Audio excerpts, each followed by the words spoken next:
Hello everyone, आज है consumer equilibrium with the help of indifference analysis.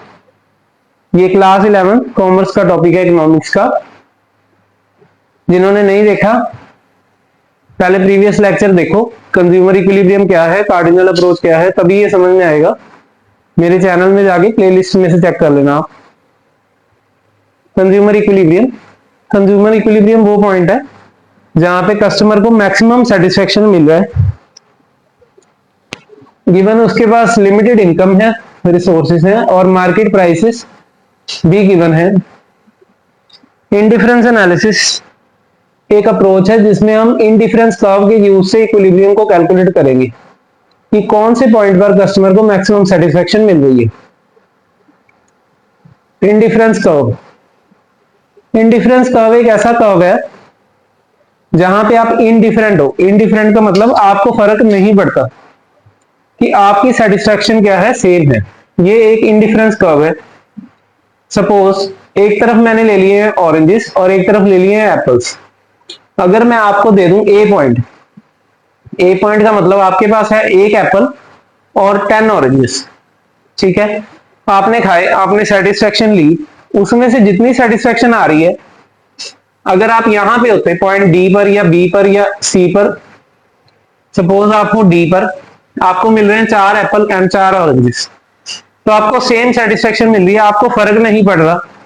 चाहे मैं आपको दे दूं 10 ऑरेंजेस और एक एप्पल, चाहे मैं आपको दे दूं 4 ऑरेंजेस 4 एप्पल्स, और अगर सी पॉइंट की बात कर लेते हैं तो मैं आपको दे रहा हूं 5 ऑरेंजेस और 3 एप्पल्स, और बी पॉइंट में भी आपको कोई फर्क नहीं पड़ रहा। तो बेसिकली आपको इक्वल लेवल ऑफ सेटिस्फेक्शन मिल रही है at all these points. Definition पे आते हैं। Indifference curve is a locus of all the points. जिन्होंने मैथमेटिक्स पढ़ रखा है, लोकस का मतलब उनको पता होगा, लेकिन जिनको नहीं पता है वो, इसका मतलब होता है कि पॉइंट्स को ज्वाइंट करना, सिंपल लैंग्वेज में। Representing different combinations of two goods, जैसे हमने किया यहाँ पर, combination A, combination B, combination C, combination D. इन सभी को जोड़कर जो कर्व बने उसको हम लोग बोलेंगे इनडिफरेंस कर्व। इसको हमने वर्ड यूज करा है मैपिंग, सबसे टॉप पर।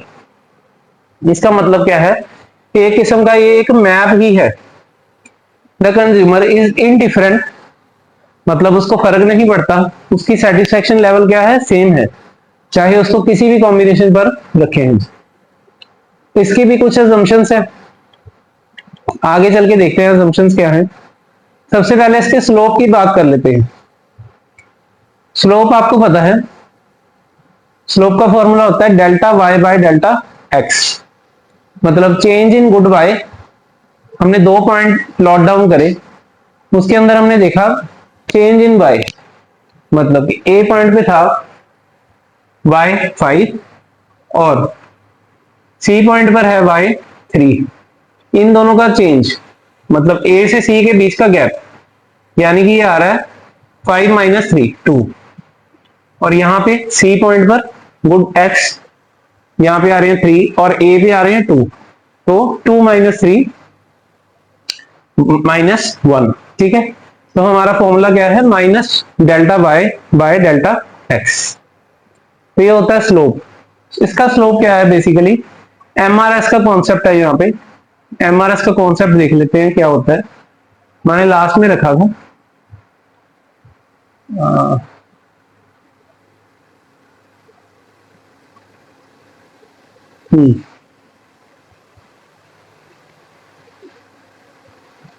MRS, marginal rate of substitution. इसका क्या मतलब है, जैसे अगर हम खा रहे हैं ऑरेंजेस और एप्पल्स, अब मैंने आपको पॉइंट ए बताया था जहां पे 10 ऑरेंजेस थे और एक एप्पल था। अब आप कंज्यूम करना चाहते हो, एप्पल्स को आप बढ़ाना चाहते हो, ऑरेंजेस को कम करना चाहते हो, तो आपको ऑरेंजेस सेक्रीफाइस करने पड़ेंगे।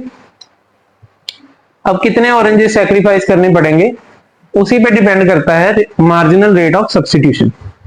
जैसे ही आप आए पॉइंट ए से पॉइंट बी की तरफ, तो हम देखते हैं कि हमने कितने ऑरेंजेस सेक्रीफाइस करे और हमें उसके बदले में कितने एप्पल्स एक्स्ट्रा मिले। हमने सेक्रीफाइस करे 3 ऑरेंजेस और बदले में हमें एक एप्पल मिला, तो हमारा यहाँ पे सेक्रीफाइस कितना हो गया, 3 का। अब हम फिर से ऑरेंजेस कम करके एप्पल्स बढ़ाना चाहते हैं, तो आप देखो यहाँ पे बी पॉइंट से लेके अगर सी पॉइंट पे आते हैं तो हमने 7 ऑरेंजेस की जगह पे 5 ऑरेंजेस लिए, मतलब हमने कितना सेक्रीफाइस करा, 2 का। और गेन हमें कितना हुआ, गेन 1 एप्पल का। अब डी पॉइंट पे आते हैं, डी पॉइंट पे हमने कितने ऑरेंजेस लूज करे, 1। और हमें गेन भी कितने एप्पल हुए, 1। अब देखो पहले हमने सेक्रीफाइस करे थे 3 ऑरेंजेस, उसके बाद 2 और उसके बाद 1। ये हो रहा है डिक्रीज, इसका ऑर्डर क्या हो रहा है, कम हो रहा है। इसका मतलब क्या है, जितनी बार भी आप एप्पल बढ़ा रहे हो आपका मन ऑरेंजेस में ज्यादा है, आप ऑरेंजेस कम सेक्रीफाइस करना चाहते हो। मतलब आपको जितनी चीज कम मिलती है उतना ही ज्यादा सेटिस्फेक्शन मिलता है उसमें से। ठीक, तो आप क्या चाहते हो कि मैं कम से कम ऑरेंजेस का सेक्रीफाइस करूं for the gain of apples. इसी को बोलेंगे declining marginal rate of substitution.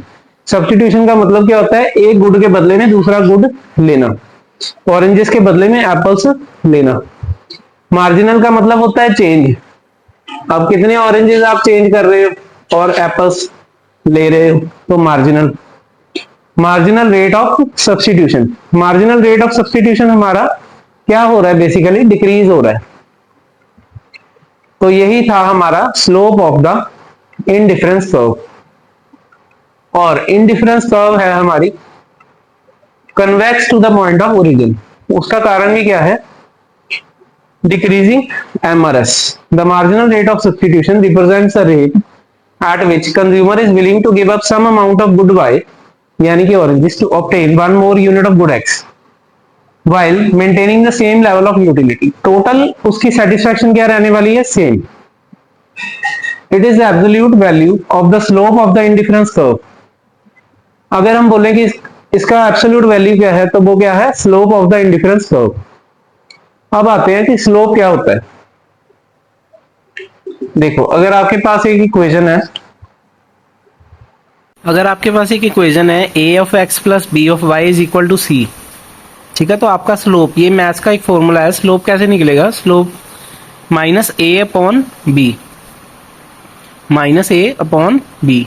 या फिर आप निकाल सकते हो, दूसरा हमारे पास फॉर्मूला होता है change in Y delta Y upon change in X delta X, ठीक है, ये मैथ्स का एक फॉर्मूला होता है। आगे भी हम देखेंगे तो आपको डिटेल में समझ आ जाएगा, ठीक है। बेसिकली आप समझ लो कि इनडिफरेंस कर्व का जो स्लोप है वो क्या हो रहा है, डिमिनिश हो रहा है। डिमिनिश हो रहा है कि मतलब आप कम से कम सेक्रीफाइस करने के लिए तैयार हो, ठीक है। इसी वजह से क्या है, इनडिफरेंस कर्व जो है वो convex to the point of origin है, मतलब बेंडेड टुवर्ड्स द ओरिजिन है। लास्ट टाइम जब हमने कर्व पढ़ी थी वो क्या थी, concave to the point of origin थी। कौन सी थी, पीपीसी कर्व। जिन्होंने नहीं देखी पिछली क्लासेस एक बार देख लेना।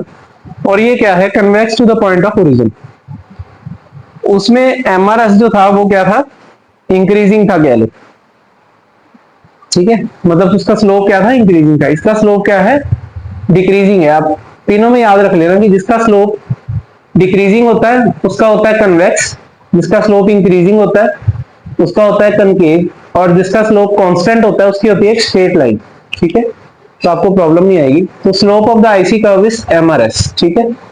आई होप समझ आ गया होगा। जैसे कि हर लॉ की अजम्पशंस होती हैं, यहाँ पे अजम्पशंस क्या है, इसके बिना क्या है, लॉ ये फेल हो जाएगा। रैशनैलिटी, कंज्यूमर्स रैशनल है, मतलब लॉजिकल वे में एक्ट कर रहे हैं, किसी ब्रांड वगैरह के पीछे नहीं भाग रहे हैं, बल्कि अपनी सेटिस्फेक्शन के ऊपर बेस्ड भाग रहे हैं, ठीक है। दूसरा क्या है, ऑर्डिनल यूटिलिटी। कार्डिनल यूटिलिटी नहीं है, मतलब यूटिलिटी का नंबर्स में मेजर नहीं करा जा सकता, 1 2 3 4 इस तरह के नंबर्स में मेजर नहीं करा जा सकता। जिन्होंने नहीं पढ़ा वो लास्ट चैप्टर एक बार स्टडी करो तो आपको पता चल जाएगा। ऑर्डिनल यूटिलिटी का मतलब क्या होता है, प्रेफरेंस देखना कि ए ऑप्शन बेटर है या बी या फिर सी। मेरी प्रेफरेंस क्या है, प्रेफरेंस नंबर 1 2 3, इस तरह रैंकिंग करना।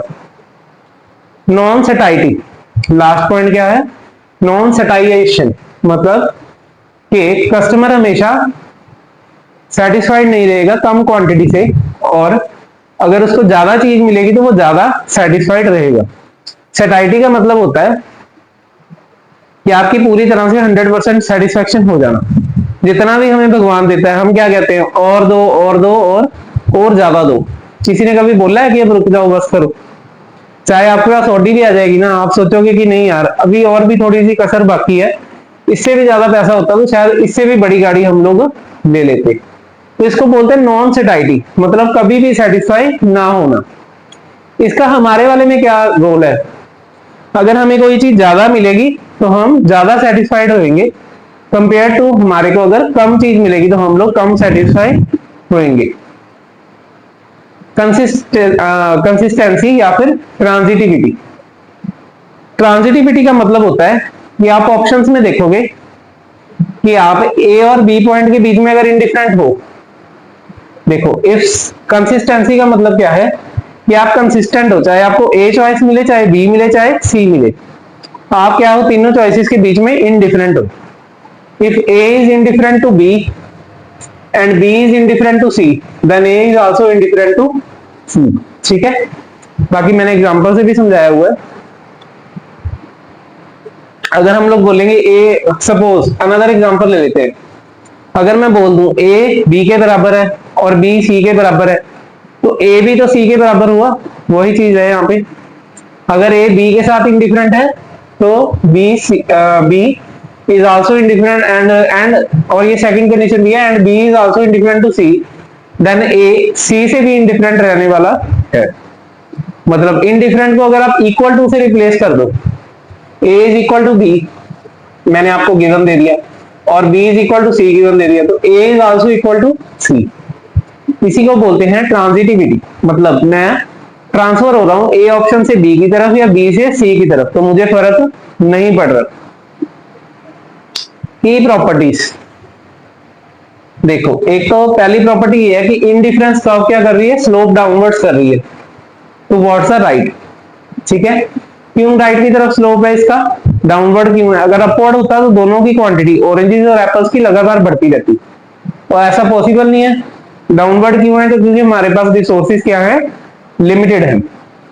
Indifference curve is convex to the point of origin, किस वजह से? Diminishing marginal rate of substitution की वजह से। Indifference curve can never intersect each other, ये वाली सिचुएशन कभी भी नहीं हो पाएगी। उसका कारण देखते हैं, अभी देखते हैं। ये है आईसी नंबर 1, मतलब इंडिफरेंस कर्व 1, और ये है इंडिफरेंस कर्व 2। ठीक है, और इन दोनों का इंटरसेक्शन हो रहा है, मतलब दोनों आपस में क्रॉस कर रहे हैं एक दूसरे को, कौन से पॉइंट पर, ए पर।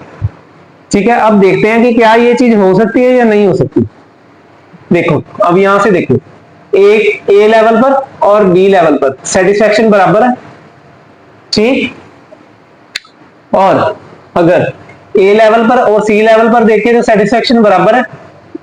ठीक, और अगर हम इन दोनों को अब देखें, क्योंकि ये दोनों सेम आईसी का ऊपर है, ए और सी, तो दोनों पे क्या है, सेटिस्फेक्शन सेम होना चाहिए। ए और बी भी सेम आईसी पर है, मतलब ए और बी के बीच में भी सेटिस्फेक्शन क्या होना चाहिए, सेम होना चाहिए। सो देखो, अगर A is equal to B and A is also equal to C, तो ये भी तो दोनों बराबर ही होना चाहिए। फॉर सपोज मैंने ए ले लिया 10 और बी भी है 10, ए इज इक्वल टू बी, दोनों बराबर है। अब ए इज इक्वल टू सी, अगर ए 10 है तो सी भी क्या है, 10 है। ठीक, और ए 10 है तो सी भी 10 है, इसका मतलब बी और सी दोनों भी 10 होने चाहिए ना, तभी तो ये हो पाएगा। So B should also be equal to C, लेकिन ये ट्रू नहीं है, लेकिन ये सच बात नहीं है। क्यों? क्योंकि देखो यहां पे देखो, गुड बाय की क्वांटिटी जो है वो बी और सी पे सेम है। गुड एक्स की क्वांटिटी देखो, बी पे कम है और सी पे ज्यादा है। अभी मैंने आपको बताया नॉन सेटाइटी, जितनी चीज ज्यादा मिलेगी उतनी सेटिस्फेक्शन क्या मिलेगी, ज्यादा। इट मींस बी से ज्यादा सेटिस्फेक्शन हमें किस पे होनी चाहिए, सी पे। इट मींस बी और सी बराबर नहीं है, तो अगर नहीं बराबर हो सकते तो ये वाला केस पॉसिबल नहीं है। मतलब क्या हुआ, कभी भी दो आईसी एक दूसरे को इंटरसेक्ट नहीं करेंगी, काटती हुई नहीं जाएंगी। Higher IC represent higher level of satisfaction. देखो ये एक आईसी है और ये दूसरी आईसी है, हमने इस पे एक पॉइंट मार्क कर लिया, ठीक है, और k का मतलब है कांस्टेंट, गुड y हमारा सेम है r और s का, ठीक है, फर्क किसका पड़ रहा है, गुड x का, सिर्फ इस पे आ रहा है L1 और इस पे आ रहा है L2, L1 ज्यादा है, देखो जितना ज्यादा गुड मिलेगा उतनी ज्यादा सेटिस्फेक्शन मिलेगी, मतलब R से ज्यादा सेटिस्फेक्शन हमें किस पर मिलेगी, S पर मिलेगी। इट मींस कि higher IC offers higher level of satisfaction. कभी भी आईसीस एक्स एक्सिस या वाई एक्सिस को टच नहीं करेंगे, देखो ये वाले केस दोनों पॉसिबल नहीं है, क्योंकि इसका मतलब क्या है कि y की क्वांटिटी तो है बट x की क्वांटिटी क्या है, जीरो। x एक्सिस पर अगर y एक्सिस पर टच करेगा तो y वाला पॉइंट होएगा, ये वाला पॉइंट क्या होएगा, 0, y। इट मींस y की क्वांटिटी तो सपोज है 10, यहाँ पे सपोज 10 है, तो y की क्वांटिटी 10 है। अगर हम x को प्लॉट करेंगे नीचे की तरफ जा रहे हैं, देखो ऐसे अगर एरो बनाएंगे जैसे हम उसमें बनाते थे, तो यहाँ पे क्या आ रहा है, 0। इट मींस x क्या है, 0। अगर यहाँ पे देखते हैं, यहाँ पे क्या है, सपोज यहाँ पे 10 है, और इसी पॉइंट पे अगर हम y को मार्क करना चाहते हैं तो इस तरफ आएंगे हम लोग। अब देखो y क्या है, 0, तो ये क्या बन गया, x, 0, और ये क्या बन गया, 0, y। कभी भी ऐसा पॉसिबल नहीं होगा, क्योंकि हमें दोनों गुड्स को कंज्यूम करना है। सो ये था गाइस हमारा आईसी का कॉन्सेप्ट। नेक्स्ट कॉन्सेप्ट आता है हमारा बजट लाइन का। बजट लाइन का क्या मतलब होता है कि हम देखेंगे कि हमारे पास इनकम गिवन है और प्राइस ऑफ गुड एक्स और गुड वाई हमें पता है कितने कितने के दो गुड्स हैं, एक गुड कितने का है और दूसरा गुड कितने का है पर यूनिट। हम ये देखेंगे कि हम कितना खरीद सकते हैं उस इनकम के अंदर, पॉसिबल है या नहीं। सपोज ये है हमारी बजट लाइन, बजट लाइन के उस तरफ, मतलब सपोज आपने फोन तो पसंद कर लिया एप्पल का और आपके पास है सिर्फ 30,000 रुपए, क्या आप खरीद पाओगे नया फोन? नहीं खरीद पाओगे, क्योंकि एप्पल का फोन कितने का होता है, लाख 1.5 लाख का होता ही है नॉर्मली। तो ये आपकी नॉन फिजिकल रीजन है, मतलब ये आपकी पहुंच के बाहर है। अगर ये आपकी पॉकेट है, सपोज ये वाली साइड आपकी पॉकेट का अंदर वाला हिस्सा है, मतलब आपकी पॉकेट कितना परमिट कर रही है, इतना पैसा, क्या आप इतनी बड़ी चीज खरीद पाओगे? नहीं खरीद पाओगे। तो आपकी जो चीज पॉकेट के अंदर आ रही है उसको हम लोग बोलेंगे फिजिबल या फिर अटेनेबल कॉम्बिनेशन। तो हमें बेसिकली ये देखना है कि कौन कौन सी चीज हम कितनी कितनी खरीद सकते हैं। नाउ इसका हम लोग ड्रॉ करेंगे। बजट लाइन के पहले मीनिंग देख लेते हैं। Budget line represent all the possible combination of the two goods.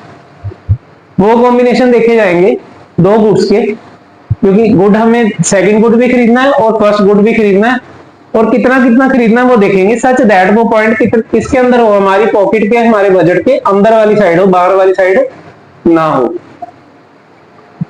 हमारी इनकम फिक्स है और मार्केट प्राइसेस भी फिक्स है। सपोज एम है हमारी इनकम और price of X P X, price of Y P Y. X है क्वांटिटी ऑफ एक्स और वाई है क्वांटिटी ऑफ वाई। तो हमारी बजट के अंदर कितना आएगा, टोटल जितनी हमारी इनकम उतना ही तो आएगा हमारे बजट के अंदर।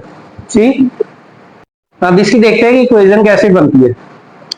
आई होप आपको सब कुछ विजिबल हो रहा होगा। सपोज प्राइस ऑफ हमारा है एक्स, एक्स सपोज लगा लो ऑरेंजेस है, 10 रुपए का एक यूनिट है ऑरेंजेस का। एप्पल्स है सपोज 20 रुपए का एक, ठीक है। हमारे पास टोटल इनकम है 60 रुपीज की, ठीक है, और 60 रुपीज में हमें एक्स भी खरीदना है और वाई भी खरीदना है।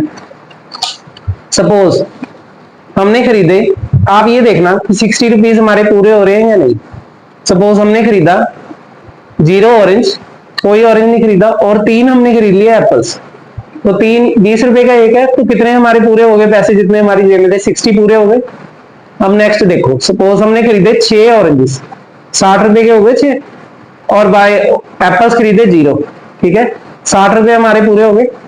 सपोज हमने दोनों खरीदने जाते हैं, तो ये आ गया 2।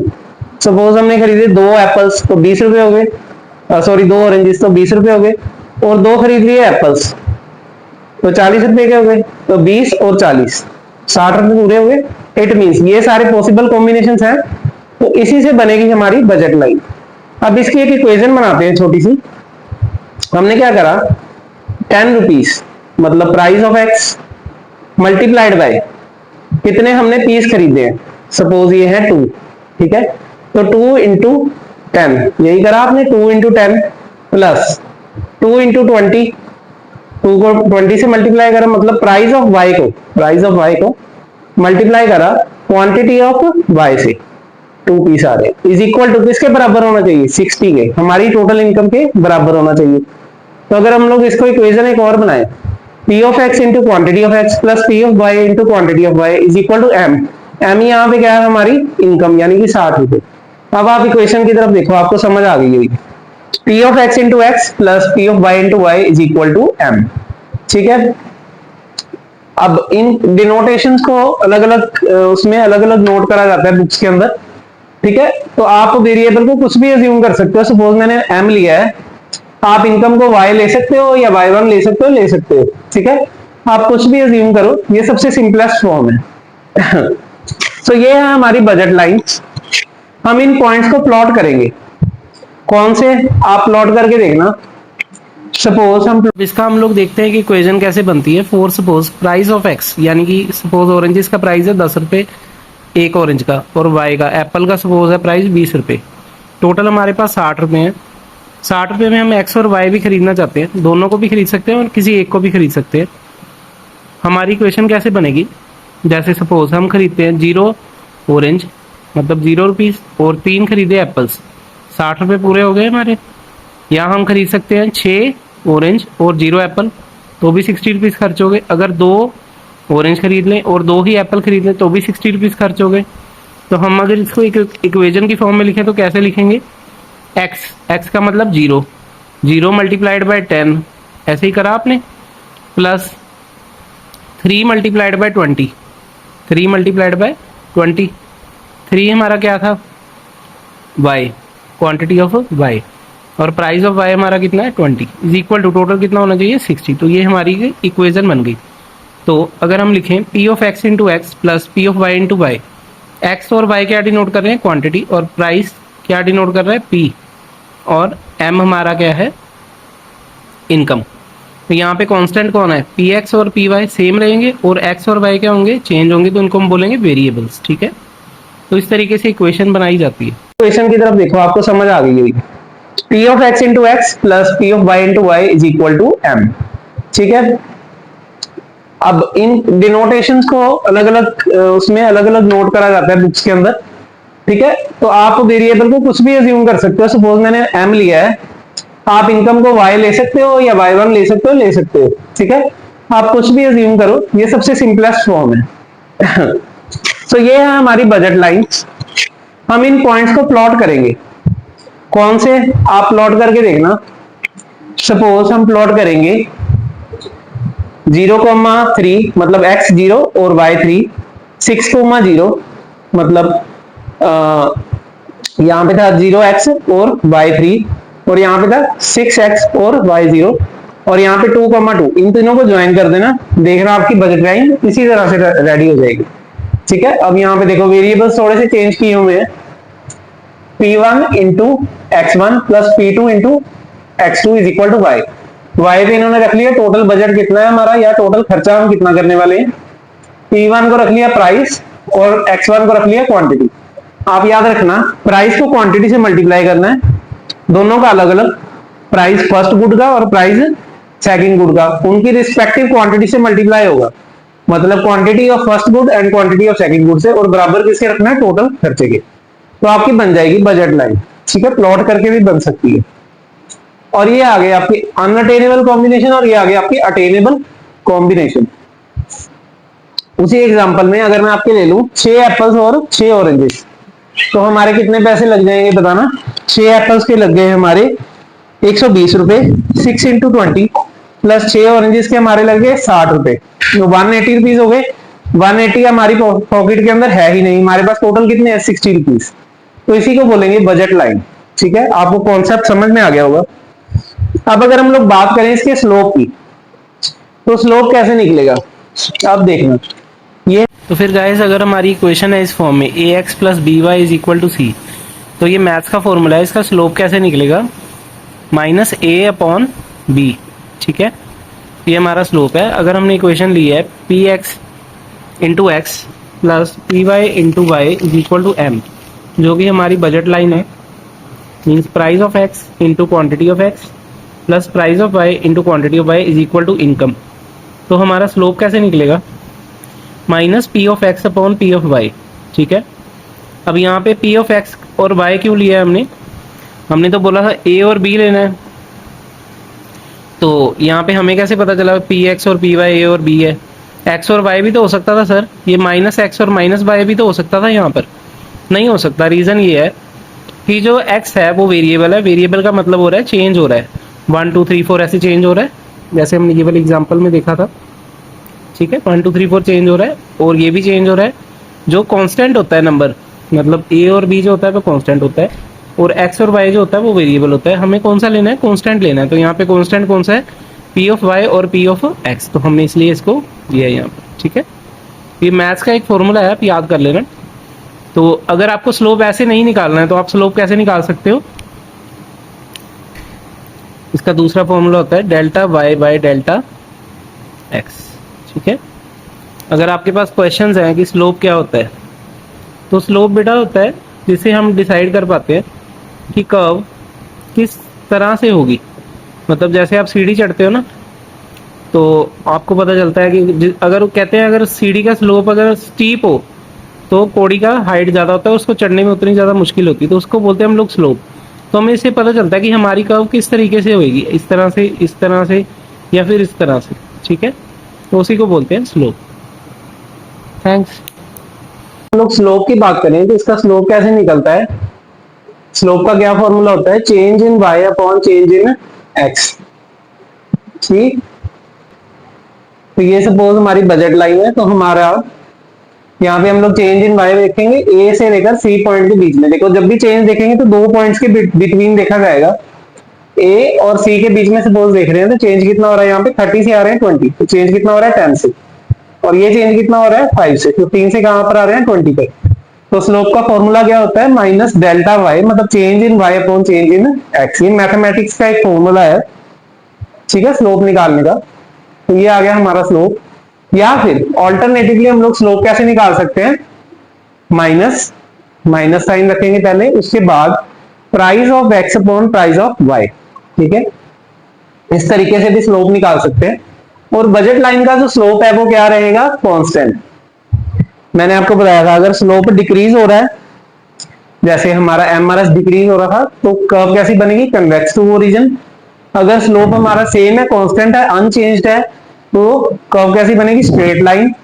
और अगर हमारा स्लोप है इंक्रीजिंग, जैसे पीपीसी में होता था, तो हमारी कौन सी बनी थी? Concave curve. ठीक है, और नेगेटिव क्यों है यहाँ पर? जितनी ज्यादा हम लोग क्वांटिटी एक्स की बढ़ाएंगे उतनी ज्यादा वाई की कम करनी पड़ेगी, तो ये एक इनवर्स रिलेशनशिप को दर्शाता है। ठीक है, अब आगे चलते हैं। शिफ्ट या फिर rotation of the budget line. देखो सपोज हमारी बजट लाइन है ये वाली 60 वाली, 60-30 वाली। ठीक है, ए और बी लिखा हुआ है यहाँ पर। ये हमारी एग्जिस्टिंग बजट लाइन है। हमारी इनकम कितनी है? 60 रुपीज की। ठीक है, सपोज अब हमारी इनकम हो गई 120 रुपए। देखो, तो जो गुड्स हम नहीं अफोर्ड कर पा रहे थे वो अफोर्ड कर पाएंगे, क्योंकि हमारी इनकम बढ़ गई है। तो हमारी कर्व किस तरफ शिफ्ट हो जाएगी? Right side. अगर हमारी इनकम पहले थी 60 और अब हो गई है 30, तो जो हम अफोर्ड कर पा रहे थे वो भी अफोर्ड नहीं कर पाएंगे, तो हमारी ये लेफ्ट साइड पर शिफ्ट हो जाएगी। तो बजट लाइन शिफ्ट कब होगी? या तो इंक्रीज इन इनकम या तो फिर डिक्रीज इन द इनकम। अगर इनकम कम हो जाएगी तो दोनों गुड्स को ही कम खरीद पाएंगे हम लोग। अब आते हैं second, rotation of the budget line. Rotation कब होती है? जब चीज के प्राइस के अंदर या तो गिरावट आती है या तो फिर बढ़त आती है। मैंने देखो फॉल को एक तरफ रख लिया है दोनों के, और इंक्रीज को एक तरफ रख लिया है। ठीक है, आप भी ऐसा ही करना एग्जाम में, अच्छे से याद रह जाएगा आपको। ठीक है, सो सबसे पहले मैंने क्या किया? प्राइस ऑफ एक्स को डिक्रीज कर दिया। तो क्योंकि एक्स का अब भाव गिर गया है, तो जो हम एक्स को कम खरीद पा रहे थे हम ज्यादा खरीद पाएंगे। तो हमारा बी पॉइंट किधर शिफ्ट हो जाएगा? बी1 की तरफ। एक्स की क्वांटिटी क्या हो जाएगी? बढ़ जाएगी। हमारी पॉकेट, अगर हम 2 चीज खरीद रहे थे तो अब हम 4 खरीद पाएंगे, क्योंकि उसका भाव गिर गया है। तो हमारी ये राइट साइड इस तरह रोटेट हो जाएगी एक्स एक्सिस पर। और अगर वाई का भाव गिर गया तो आपको चेंज किधर करना है? वाई में। अब देखो वाई हम इतना खरीद पा रहे हैं, अब हम इतना खरीद पा रहे हैं कंपैरेटिवली, तो ज्यादा हो गया।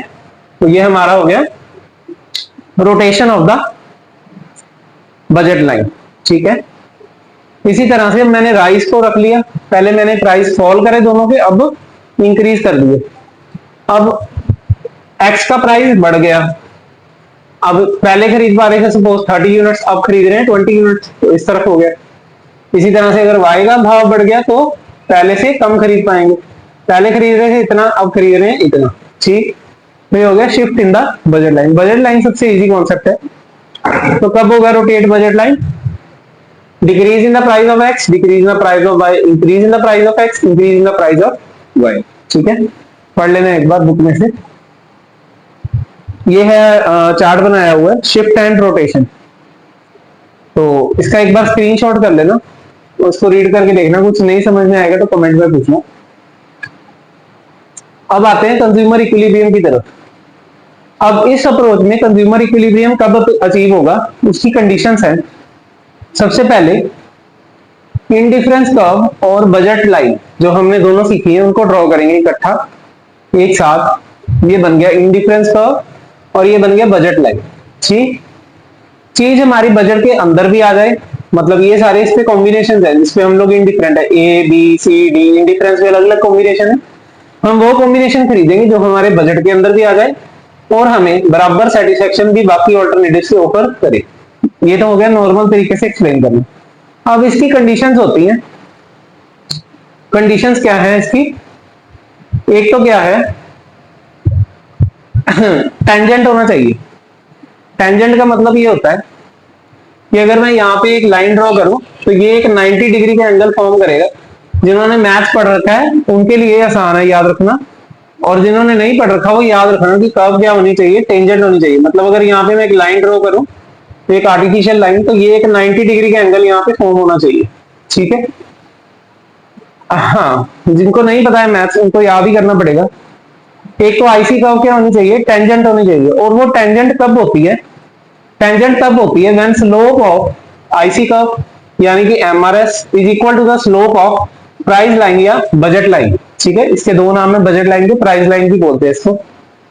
तो अगर ज्यादा या कम होगा एमआरएस तो फिर वो हमारा इक्विलिब्रियम पॉइंट नहीं होगा। ठीक है, तो यहाँ पे दोनों का स्लोप क्या हो रहा है, सेम। बजट लाइन का स्लोप कैसे निकालते थे, -3x/ty। ठीक है, और एमआरएस का स्लोप, दोनों का स्लोप बराबर हो जाएगा, तो क्या हम लोग बोलेंगे, टेंजेंट है। यस, टेंजेंट है। ठीक है, एक पॉइंट तो ये हो गया। दूसरा, IC must be convex to the point of origin at the point of tendency. मतलब कि आईसी कर्व जो है convex to the point of origin होना चाहिए, और कौन से पॉइंट पे स्पेशली, एट ई पॉइंट। ठीक है, आईसी तो हमारी पहले ही कन्वेक्स है। This ensures the equilibrium is at the maximum point and not at the minimum point. If indifference curve were concave, the tangency would represent a minimum satisfaction.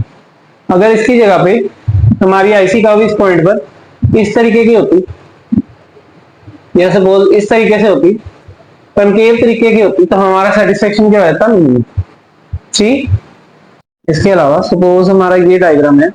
ठीक है, इसमें मैंने 3 आईसी बनाई है, IC2, IC1 एंड IC3। ठीक है, और ये हमारी बजट लाइन है। अब देखो पॉइंट ऑफ इक्विलिब्रियम कौन सा है, E। अब बताओ एक्स पे पॉइंट ऑफ इक्विलिब्रियम क्यों नहीं हो पाया?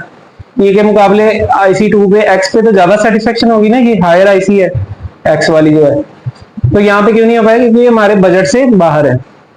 अगर मैं आपको पूछूं यहाँ पे और यहाँ पे क्यों नहीं हो पाया, जहाँ पे टच कर रहा है या कट कर रहा है, क्यों नहीं हो पाया हमारा इक्विलिब्रियम?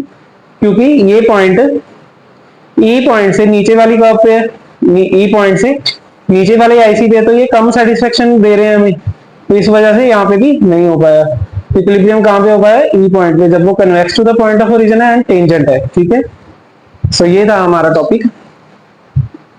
नेक्स्ट आपकी बुक में दिया होगा, नहीं भी दिया तो जान लो, बजट सेट। बजट सेट क्या होता है? सारे के सारे वो पॉइंट्स जो हमारे बजट के अंदर आ जाते हैं। ठीक है, वो तो बजट लाइन भी थी। अब इसमें और इसमें डिफरेंस क्या हुआ? बजट सेट की इक्वेशन क्या है, ये सारी इक्वेशन है। अगर यहाँ पे हमारे 60 रुपीज है टोटल हमारी इनकम, तो हमारा खर्चा 30, 40, 50 सारे हो सकते हैं। तो बजट सेट के अंदर 30 रुपीज का खर्चा करने वाले, 40 रुपीज का खर्चा करने वाले, 50 सारे पॉइंट्स आ गए। और बजट लाइन के अंदर जिस पे पूरे 60 हो रहे हैं वो आए। यहाँ पे साइन कौन सा लगाया मैंने, लेस देन इक्वल टू, और यहाँ पे कौन सा लगाया है, इक्वल टू। आप समझ गए होंगे, मतलब 40 खर्च करो, 30 करो, 20 करो, 60 करो, आपकी मर्जी। और यहाँ पे पूरा 60 खर्च होना चाहिए है। ठीक है, तो ये था हमारा बेसिक डिफरेंस। इसका एक बार स्क्रीनशॉट लेके पढ़ लेना। और ये एमआरएस वैसे ही ये लिखा गया है गलती से, तो इस पे आप गौर मत करना। तो की जो हमने पॉइंट्स पढ़े उसकी समरी है ये, बजट लाइन और उसकी इक्वेशन और उसका स्लोप। एमआरएस क्या होता है, प्राइस रेशियो क्या होती है, ठीक है, और इक्विलिब्रियम कैसे डिफाइन होता है, ठीक है। तो ये आप एक बार स्क्रीनशॉट करके रीड कर लेना। अगर कुछ ना समझ में आए तो कमेंट सेक्शन में पूछना। तो यही थी हमारी आज की क्लास। हाँ, ये की पॉइंट्स हैं, स्क्रीनशॉट करना चाहो तो कर सकते हो। So thank you.